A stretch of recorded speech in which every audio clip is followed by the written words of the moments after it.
Nós, como evangélicos, cremos que cada pessoa que nasceu de novo em Cristo Jesus é sacerdote de Deus nessa terra.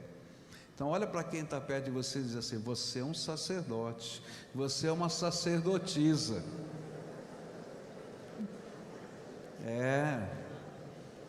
E nós temos missão de Deus nessa terra brasileira. Uma das missões sacerdotais é interceder, e foi isso que a gente fez durante esse culto. Mas eu queria lembrar de um trecho da palavra de Deus que vai nos ajudar a entender como nós podemos fazer diferença nesse país. E esse texto se encontra nos capítulos 6 e 7 do segundo livro de Coríntios. Nesse texto nós vamos encontrar Salomão inaugurando o templo. Ele recebe a missão de Deus dada pelo seu pai Davi de construir o templo que ele desejava. Davi desejava construir, e Deus disse: olha, você tem as mãos sujas de sangue, não é você que vai construir. E ele então pergunta para Deus: quem? E ele vai dizer: teu filho, Salomão, né? E que coisa interessante, porque Salomão vem de Shalom, que quer dizer paz. Se a gente fosse colocar no português, era o pacífico. Esse é o que eu escolhi para construir esse templo. E no dia em que ele vai inaugurar o templo, ele faz uma oração. Isso está no capítulo 6. E nessa oração de dedicação, ele coloca alguns pedidos para Deus que tem a ver com o templo, mas tem a ver com a nação. Ao mesmo tempo que ele dedica o templo, ele está intercedendo pelo seu país, por Israel. E ele começa a oração lá em 2 Crônicas 6:20, dizendo: ouça a oração que fizermos. E aí diz a Bíblia: estejam os teus olhos voltados dia e noite para este templo, lugar do qual disseste que nele porias o teu nome, para que ouças a oração que o teu servo fizer voltado para este lugar. Ele pede nessa oração que as bênçãos se manifestem na forma do seu perdão, porque ele sabia que as bênçãos de Deus são impedidas pelo pecado do seu povo, e por isso ele fala sobre perdão 5 vezes na oração que está no capítulo 6. Perdoa, perdoa, perdoa. 6:21 diz: ouve as súplicas do teu servo e de Israel teu povo, quando orarem voltados para este lugar. Ouve desde os céus, lugar da tua habitação, e quando ouvires, dá-lhes o teu perdão. Ele começa aqui, mas ele vai repetir 5 vezes: perdoa, perdoa, perdoa. Depois ele coloca um pedido diferente, estranho para os judeus. Ele diz assim: atenda o pedido do estrangeiro, atenda o pedido do estrangeiro que estiver no meio da gente, dos gentios, dos pagãos que estiverem no meio da gente, para que todos os povos conheçam o teu nome e te temam. Está dizendo: Senhor, abençoa através de nós todos os povos da terra, para que o teu nome seja glorificado. E isso a gente vai encontrar em 2 Crônicas 6:33. Depois ele vai pedir: defenda a causa do teu povo na batalha. E isso se encontra em 6:34. E ele termina dizendo: lembra de todas as tuas promessas, lembra-te da fidelidade prometida a teu servo Davi. Mas quando chega o capítulo 7, nós encontramos as respostas de Deus à oração de dedicação do templo e de intercessão pela nação. E o meu objetivo hoje é entender quais foram as respostas de Deus a esta oração. Como é que nós podemos ser de fato uma bênção na nossa terra? Que atitudes eu e você precisamos viver para que de fato esse país seja abençoado? E aí a gente vai aprender uma coisa tremenda que aparece nos versículos 1, 2 e 3 do capítulo 7. Eu vou ler esse trecho e vou pensar um pouquinho como é que Deus responde à oração do seu povo a favor da nação. Ele diz assim: quando Salomão terminou a oração, desceu fogo do céu e queimou completamente o animal oferecido em sacrifício e os outros sacrifícios que tinham sido oferecidos, e a glória do Senhor Deus encheu o templo. E por causa dessa luz, os sacerdotes não puderam entrar no templo.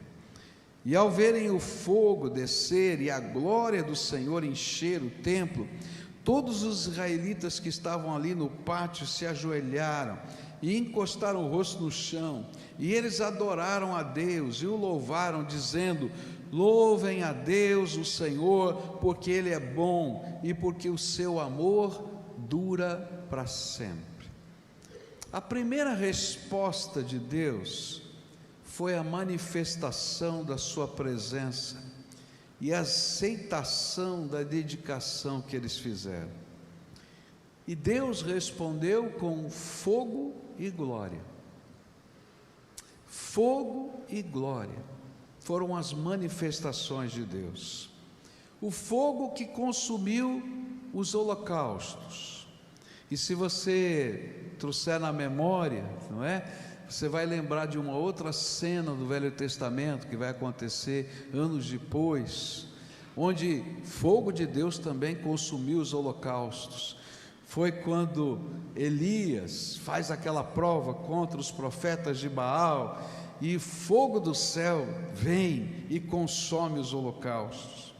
E a glória do Senhor que encheu o lugar, Shekinah, aquela nuvem espessa que desceu sobre o lugar, impedindo até que os sacerdotes pudessem enxergar e realizar o seu trabalho, dizendo: olha, a minha presença no meio do meu povo é muito maior e melhor até do que os sacrifícios. O que eu aprendo com isso? Nenhuma nação pode ser abençoada se a presença do Senhor não for manifesta no meio do seu povo.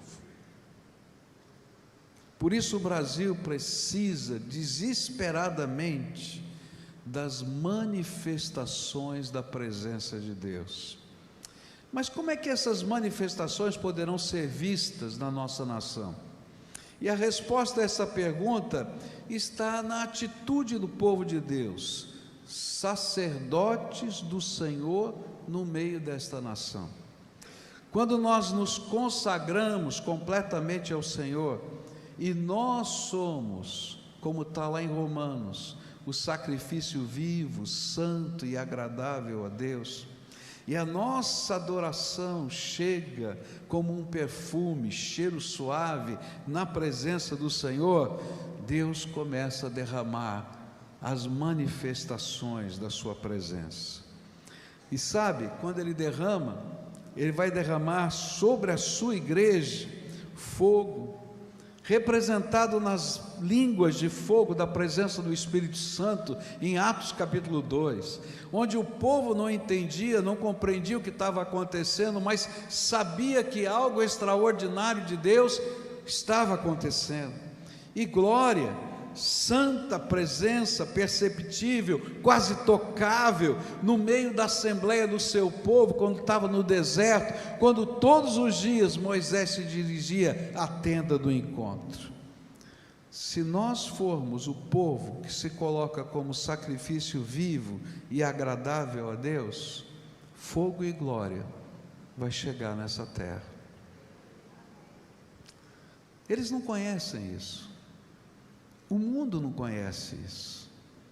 O mundo está pensando em ideologias, o mundo está pensando em sistemas políticos, e eu quero dizer para vocês que nenhuma ideologia e nenhum sistema político é capaz de transformar essa nação. mas eu creio num Deus Todo-Poderoso, que quebranta corações, que mexe em coisas que a gente não consegue mexer, que faz coisas extraordinárias, até com aqueles que se interpõem, que usa até o inimigo para fazer a vontade de Deus acontecer, porque Ele é o Deus Todo-Poderoso. Eu quero dizer para os irmãos o que eu sinto no meu coração, é que Deus está derramando um novo momento na vida desta igreja, e o que nós mais precisamos na vida dessa igreja é o que o Brasil precisa: as manifestações poderosas da presença de nosso Senhor Jesus Cristo. Se Jesus estiver passeando aqui no nosso meio, se o poder dele se manifestar, não tem outra coisa a fazer a não ser colocar a boca no pó, porque não dá para levantar o olho diante da glória do Senhor. Então, o que eu vou buscar de todo o meu coração, para o bem dessa nação, mas para o bem dessa igreja, para o bem da minha vida, é que a gente aprenda a buscar o Senhor nessa intensidade, a se oferecer em sacrifício vivo, santo e agradável a Deus, em santa consagração, e o resto Deus faz. Milagre, Ele é especialista. Tem alguma coisa difícil para Deus? Você acredita que Ele não pode fazer alguma coisa? Então, por que a gente está temendo? A gente vai botar a boca no pó, a gente vai buscar a face do Senhor, e fogo e glória. Não sei o que significa isso na prática do dia a dia da gente, mas manifestações da presença do Senhor virão em cada culto, em cada ministério, em cada PGM, em cada família, no seu culto doméstico, lá no meio das crianças, lá nos adolescentes, nos jovens, nos adultos, nos anciãos. Por quê? Porque Deus tem prazer em revelar sua presença em meio a um povo que tenha prazer em adorá-lo em espírito e em verdade. Sabe o que o inimigo faz? Ele entulha o coração da gente. Tem um sermão de Lloyd Jones que eu gosto muito, já li algumas vezes, quando ele fala dos poços de Isaac, que Isaac furou um poço, ou melhor, os seus pais tinham furado um poço, e os inimigos vinham e entulhavam o poço, e aí vinham os seus funcionários e diziam: precisamos cavar outro poço, porque o poço está entulhado. E aí Isaac dizia: não, vocês não vão cavar outro poço, cavem no mesmo lugar, porque eu sei que aí tem água. Sabe, queridos, tem coisas que vocês já viveram, já praticaram, já experimentaram, já tem no DNA dessa igreja. É só cavar o poço que foi entulhado, e vai sair água abundante da graça de Deus, e coisas extraordinárias de Deus vão acontecer. E quando a gente tira o entulho, não dá tempo para a gente fazer outra coisa. Sabe por quê? Porque a gente quer a água, porque está morrendo de sede, tem pressa. O Brasil precisa de igrejas cheias do Espírito Santo, que experimentem as manifestações gloriosas do Senhor. As famílias de hoje, sofrendo tantas pressões que a sociedade faz, precisam ensinar os seus filhos não apenas uma doutrina, mas experimentar a presença, o propósito e o poder de Deus nas suas casas. E quando isso acontece, ninguém convence com ideologia nenhuma, porque eles têm as marcas de Jesus na sua vida. O Brasil precisa de igrejas assim. Por isso, o Senhor vai dizer lá na conquista da terra uma coisa tão simples, que a gente tem que se preparar para esse novo tempo. E quando eles iam conquistar a terra, a ordem que Josué deu foi muito simples: santificai-vos, pois amanhã farei maravilhas no meio de vós. Então eu quero dizer para os irmãos isso: se esse povo que está aqui se santificar, o Senhor fará maravilhas no meio dele. Você acredita nisso? Então quem começa essa obra é você, sou eu, cada um de nós, buscando ao Senhor. A palavra do Senhor diz que se a gente quer viver esse novo momento, é preciso fazer o que está lá em Jeremias, que ele mesmo vai ensinar: buscar-me-eis e me achareis. Quando a gente busca de todo o coração, o Senhor se demonstra, e então as coisas de Deus acontecem. O Brasil precisa de um povo assim. Essa igreja precisa ser assim. Nós precisamos ser assim. Segunda coisa que esse texto vai ensinar, e aí vem o texto mais conhecido, versículos 12, 13 e 14 da palavra do Senhor, que diz assim: e então o Senhor Deus apareceu de noite a Salomão e disse. Olha que coisa tremenda. Deus começou a responder e ainda não tinha falado nada, só manifestou a sua presença. E agora de noite ele aparece outra vez para Salomão. E é importante lembrar que essa frasezinha tem um sentido. Por quê? Porque a maior experiência que Salomão já tinha tido foi justamente numa noite, quando ele pediu a Deus sabedoria. Lembram disso? E aí o Senhor, aquele mesmo Senhor que falou para ele que um dia daria sabedoria, volta a visitá-lo do mesmo jeito, para dizer: sou eu, isso aqui é sério. Eu ouvi a sua oração e escolhi esse templo para ser o lugar onde serão oferecidos os sacrifícios. E aí ele vai dizer: quando eu fechar o céu e não deixar que chova, ou ordenar aos gafanhotos que destruam as colheitas, ou mandar uma peste atacar o povo. Ele está citando pedacinhos da oração de Salomão. Aí ele diz, versículo 14: então, se o meu povo, que pertence somente a mim, ou na outra versão, que se chama pelo meu nome, se arrepender, ou na outra versão, se humilhar, abandonar os seus pecados e orar a mim, eu ouvirei do céu, perdoarei os seus pecados e farei o país progredir de novo. Depois de revelar sua presença, o Senhor fez questão de mostrar quais eram as condições para a resposta das orações. É interessante isso, porque Deus faz sempre promessas condicionais na Bíblia.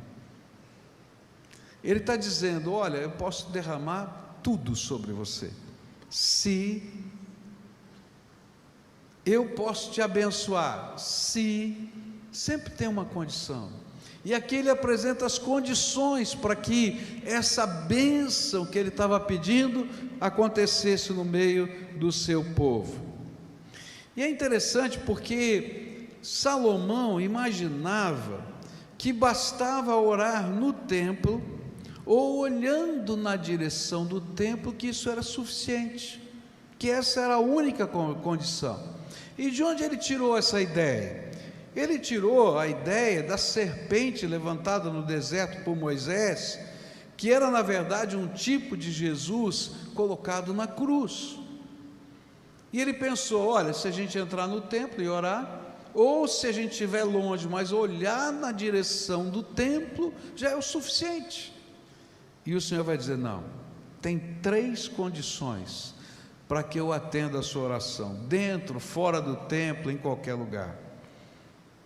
Se você quer que eu perdoe os seus pecados, e fogo e glória continuem a ser derramados, você precisa atender essas 3 condições.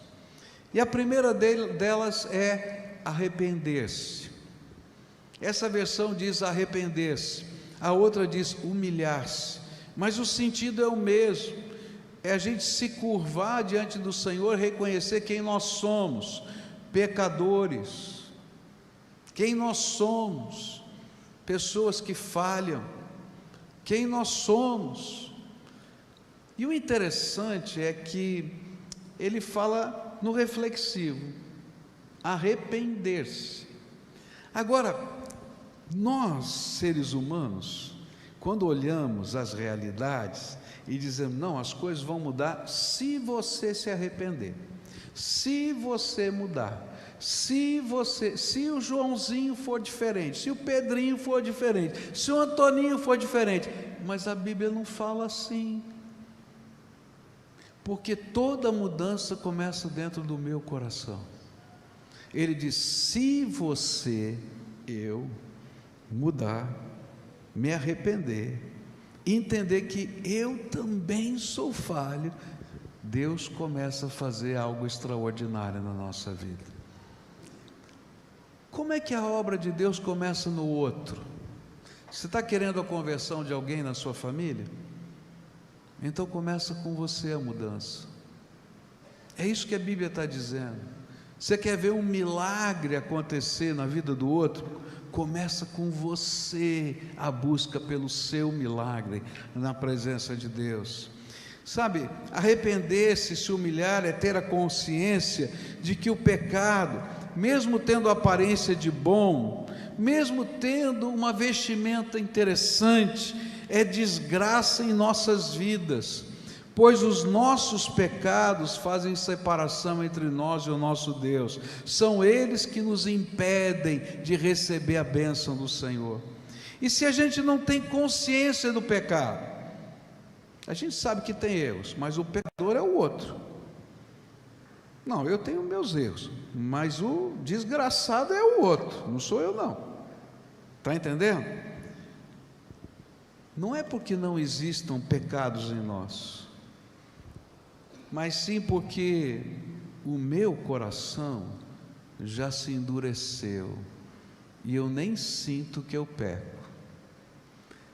Tem gente que diz assim, sabe, eu não oro por mim. Eu já ouvi vários crentes falando assim, eu não oro por mim não, eu oro pelos outros. Eu falei assim, mas você nunca ora por você? Não, está tudo bem na minha vida. Eu falei, danado, não entendeu nada ainda. Porque se a gente não se quebrantar na presença de Deus, não tem fogo e glória. Não é o outro que tem que se quebrantar, sou eu. O quebrantamento começa na minha vida. E quando a minha vida é transformada, se torna um testemunho tão lindo, tão impactante, que outros são transformados. O interessante é que Salomão sabia disso, mas o Senhor reforça, porque lá no capítulo 6, no verso 36, ele ora assim, quando pecarem contra ti, pois não há ninguém que não peque. Se você acredita nisso, qual foi a última vez que você lembrou os seus pecados na presença de Deus?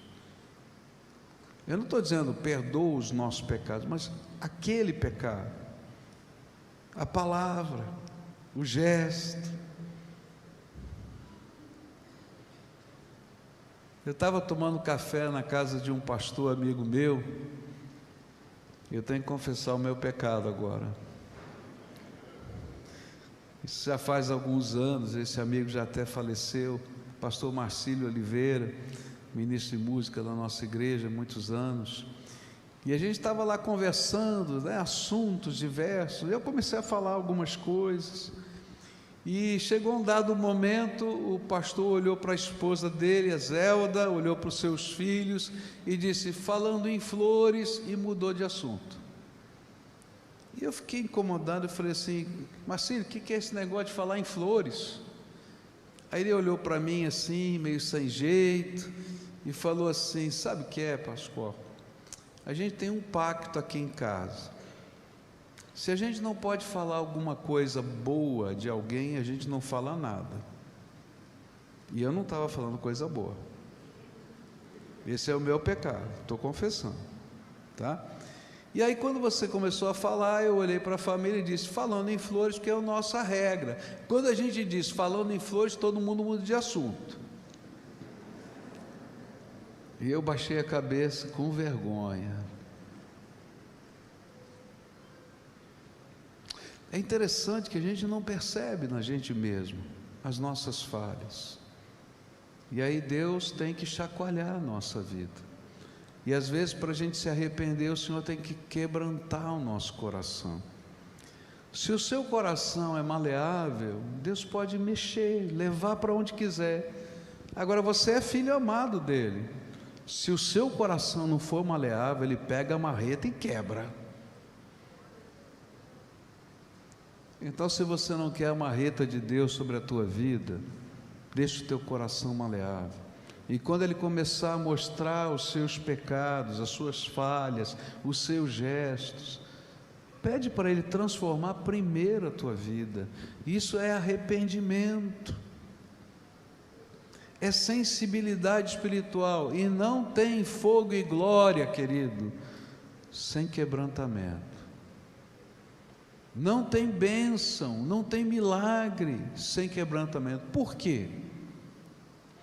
Porque se Deus começasse a derramar os sinais da graça dele, maravilhosos no meio do seu povo, num povo duro de coração, ele ficaria orgulhoso e logo acharia que eles são, ou ele é, ou ela é tão especial. E aí Deus então diz: primeiro quebra o coração, depois eu derramo fogo e glória. Eu derramei fogo e glória para te dar o sinal do que eu vou fazer, mas tem muito mais para fazer. Então deixa o seu coração maleável. Peça ao Senhor que revele os seus próprios pecados, porque o dos outros você sabe de cor. E se arrependa do que você fez, do que você falou, do que você deixou de fazer, até do que você pensou, porque Jesus leva a sério isso.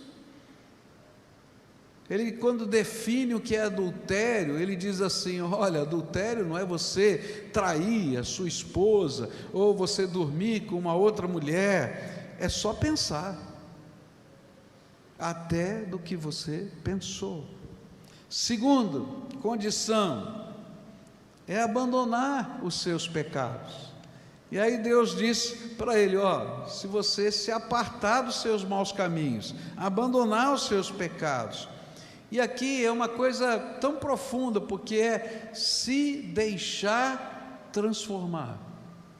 Se você não se deixa transformar, a bênção de Deus não vem sobre a sua vida.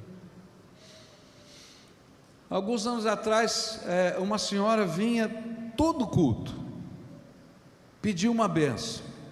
Ela vinha: pastor, eu queria que o senhor orasse por mim, contava toda a situação que estava acontecendo, ora por mim, ora por mim. E a gente vinha lá e orava por ela. E aí foram várias semanas assim. E um dia eu estava orando por ela, e o Espírito Santo falou comigo, tocou no meu coração, naquela hora da oração, uns negócios diferentes que Deus faz. Ele falou assim: não posso abençoar porque tem pecado. E aí então ela estava contando toda a situação familiar dela, e de repente, quando veio aquele sentimento no meu coração, eu olhei para ela e falei assim: filha, Deus está me falando que tem alguma coisa que não está certa aí não. E assim, de pronto, eu virei para ela e falei: você é casada com esse teu marido, que você chama de marido? E ela baixou a cabeça e falou: não. E eu falei: por que você não é casada? Ela falou assim: sabe, pastor, eu já passei por tanta coisa na minha vida, e eu juntei com ele, e já faz algum tempo que eu estou juntado. Eu falei: filha, você tem que resolver primeiro a tua vida, porque a bênção que você está buscando está sendo impedida pelos seus pecados. Está entendendo? Ela baixou a cabeça e falou: eu não sei se eu quero resolver a minha vida. Sabe, queridos, às vezes nós queremos que Deus faça milagres na nossa vida, mas a gente não quer deixar Deus fazer o primeiro e maior milagre na nossa vida. Não nos queremos deixar transformar.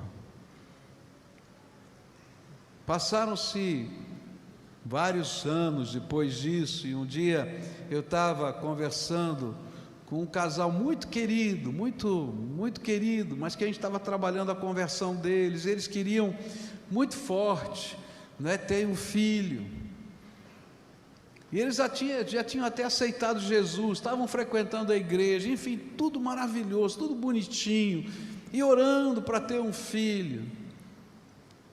E o Espírito Santo falou assim: enquanto eles não resolverem a vida deles conjugal, o filho não vai vir.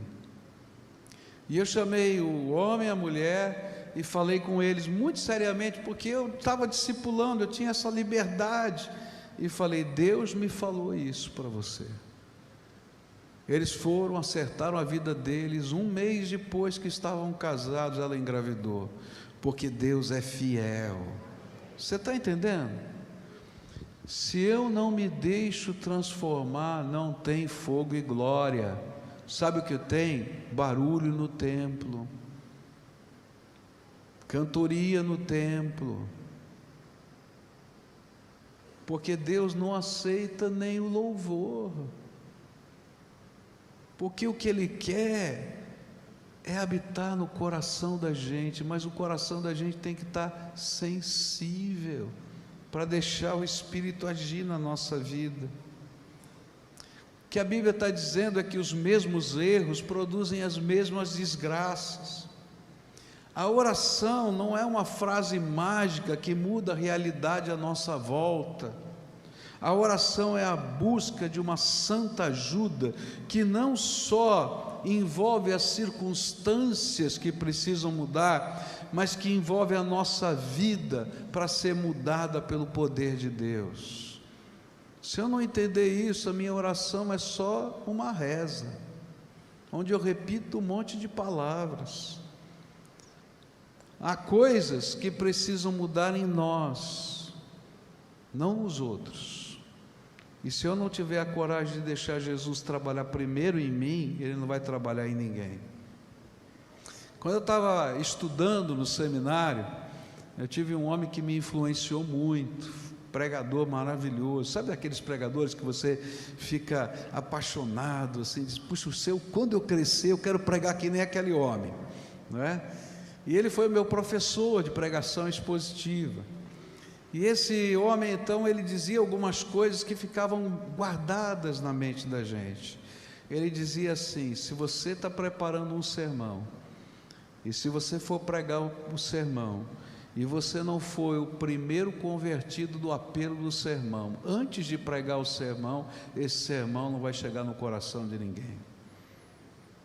Porque se Deus não pôde falar com você, como é que vai falar com os outros? Agora pensa nisso, a gente está orando para a salvação de pessoas, mas a gente não deixa Deus trabalhar na nossa vida. A gente está pedindo pela transformação dos outros, e a gente não deixa o Espírito Santo fazer a obra que tem que fazer na nossa vida. Você acha que essa mensagem vai produzir algum efeito na vida do outro? É fácil dizer o que os outros precisam mudar, e até o mais vil dos seres humanos consegue fazer isso, mas só alguém movido pelo Espírito Santo se sente compelido a buscar em Jesus as mudanças interiores de que não consegue mudar sozinho. E essa é uma coisa tão tremenda, sabe? Ninguém muda ninguém, e nem você se muda. É só o poder de Deus que transforma a tua vida. Você tem que buscar o poder de Deus na sua vida. É isso que acontece. Por isso ele diz: olha, se começar com esse quebrantamento do arrependimento, se esse arrependimento permitir que haja mudança no seu próprio coração, se, terceira coisa, você orar, e aqui orar é buscar o Senhor de todo o coração, reconhecendo que só a misericórdia e a graça do Senhor podem mudar o curso das nossas vidas e da nossa história. E ele diz: então, Salomão, Se estas 3 coisas acontecerem, pode ter certeza que eu não apenas vou ouvir a oração, como eu vou fazer aquilo que você não pediu. Eu vou abençoar toda a terra. Há uma coisa linda que acontece, quando a gente vive espiritualmente assim, por onde a gente passa, a bênção que está sobre nós se espalha.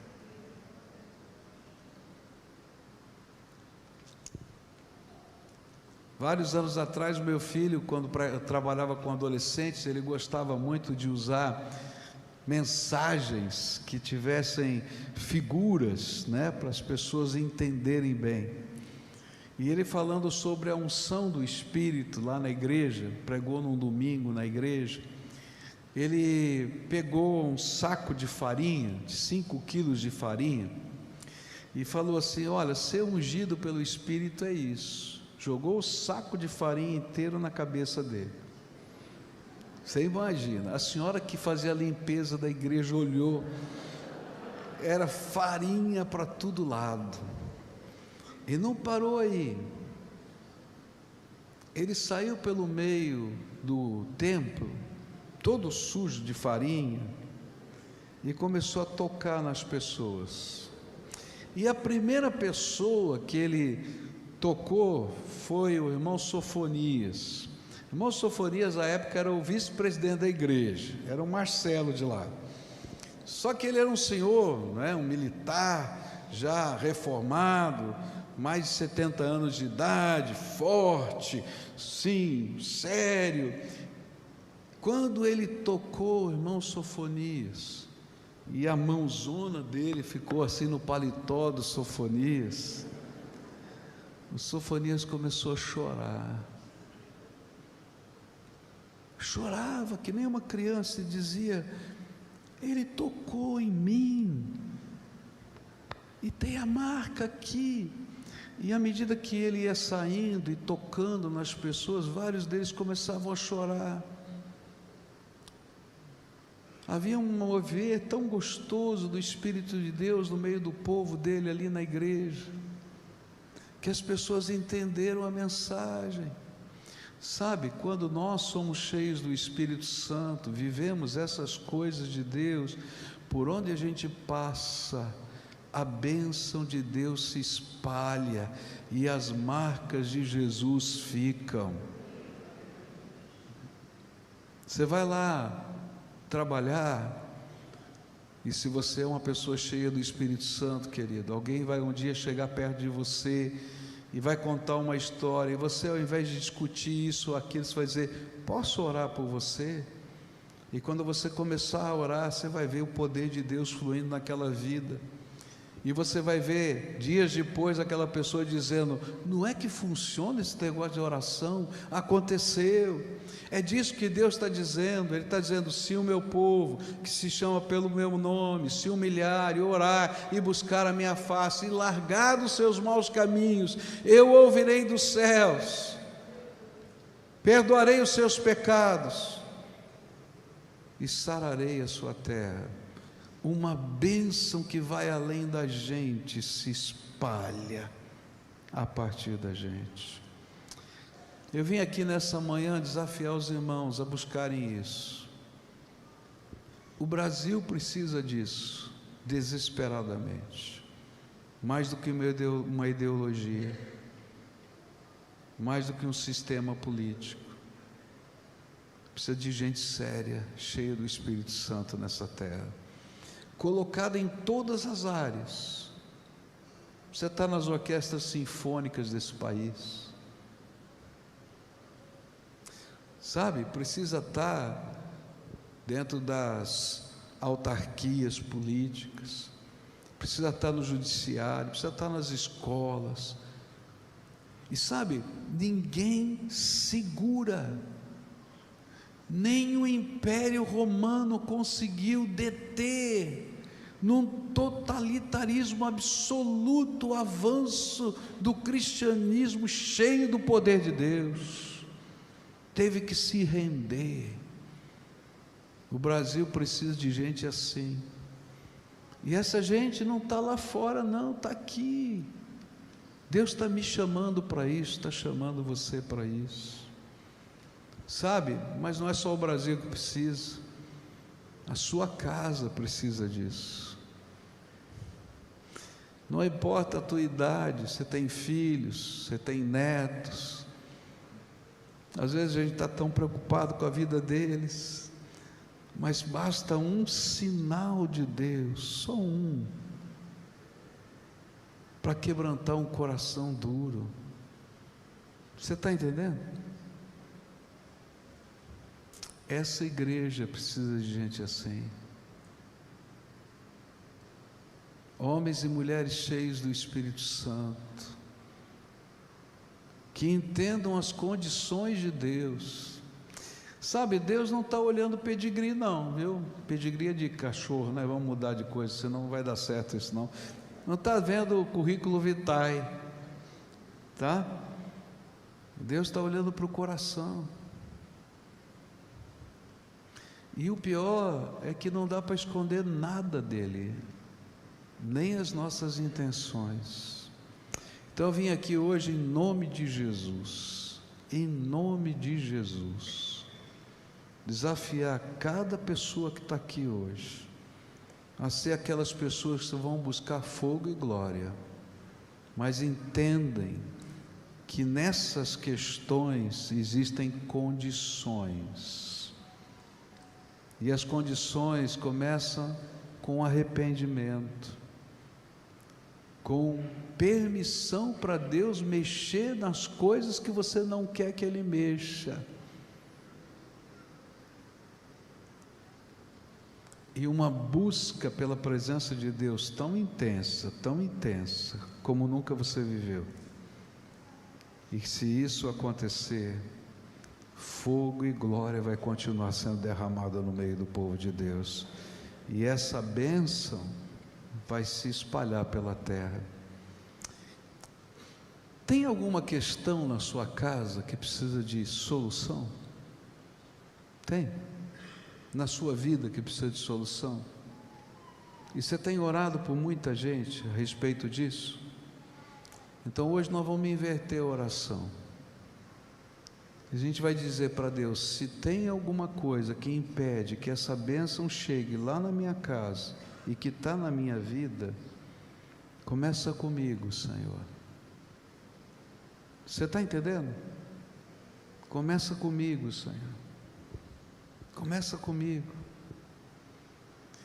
Senhor, se eu não estou enxergando, Jesus mesmo disse que a gente enxerga, não é? O cisco que está no olho do outro, mas não enxerga a trave que está no olho da gente. Se eu não estou enxergando a trave que está no meu olho, abre os meus olhos espirituais para enxergar. E a gente vai buscar ao Senhor. Agora, se o Espírito de Deus já está revelando alguma coisa a você, a gente vai dar passos de fé agora, bem concretos. E você vai me ouvir algumas vezes, porque eu vou estar por aqui, você vai ver, não é?